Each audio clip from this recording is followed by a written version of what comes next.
গোয়ালপাড়ার কৃষ্ণাই বনাঞ্চলের উচ্ছেদস্থলে উত্তেজনাপূর্ণ পরিস্থিতি। পুরা গুলি ফায়ারিং করে আছে। উচ্ছেদের বিরুদ্ধে রুখে দাঁড়ালেন দখলদার জনতা পুলিশের টানাপোড়েনের মধ্যে দুজনের মৃত্যু, আহত হয়েছেন বেশ কয়েকজন পুলিশ কর্মীও। ঘটনাকে কেন্দ্র করে থমথমে পরিস্থিতি কৃষ্ণাই উচ্ছেদস্থলে। পুলিশ জনতার উত্তেজনাপূর্ণ পরিস্থিতিতে সতর্কতামূলকভাবে ফাঁকা গুলি ছুঁড়ে পুলিশ। আত্মরক্ষার্থে পদক্ষেপ নিতে হয়েছে বলে দাবি পুলিশের। ঘটনাক্রমে দুজনের প্রাণহানি হয়েছে বলে জানা যাচ্ছে। কৃষ্ণাই সংরক্ষিত বনাঞ্চলের আশুডুবিতে পুলিশকে লক্ষ্য করে পাথর নিক্ষেপের অভিযোগ উঠেছে, যার পরিপ্রেক্ষিতে পরিস্থিতি নিয়ন্ত্রণের বাইরে চলে যায়।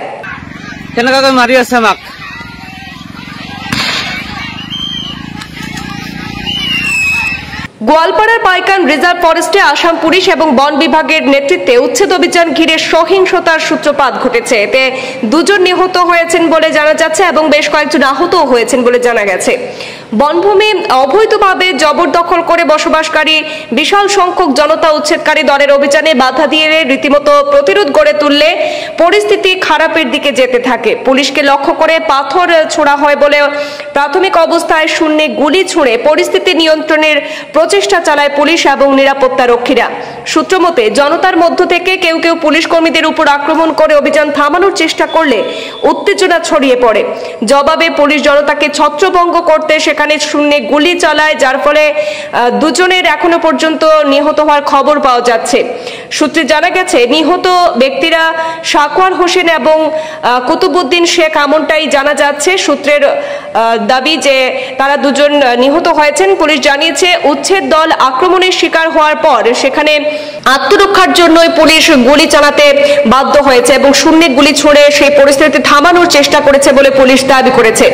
ঘটনাস্থল থেকে পাওয়া সেই দৃশ্যে দেখা যাচ্ছে যে শত শত লোক উচ্ছেদ দলকে লক্ষ্য করে সেখানে আক্রমণ চালাচ্ছে এবং উচ্ছেদ করার জন্য আনা খননকারী যন্ত্র জেসিবির উপরও তারা হামলা চালাচ্ছে। কিছু ব্যক্তিকে লাঠি হাতে উচ্ছেদকারী দলের সদস্যদের ধাওয়া করতেও দেখা যায়। একটি ভিডিওতে দেখা যাচ্ছে যে পুলিশ খননকারী যন্ত্র জেসিবির সাহায্যে জনতাকে পাথর ছোড়ার মুখোমুখি থেকে তাড়িয়ে দেওয়ার চেষ্টা করছে। কৃষ্ণাই রেঞ্জের আওতাধীন পাইকান সংরক্ষিত বনের 140 হেক্টরেরও বেশি জমি দখলমুক্ত করার জন্য এই উচ্ছেদ অভিযান শুরু করা হয়েছিল।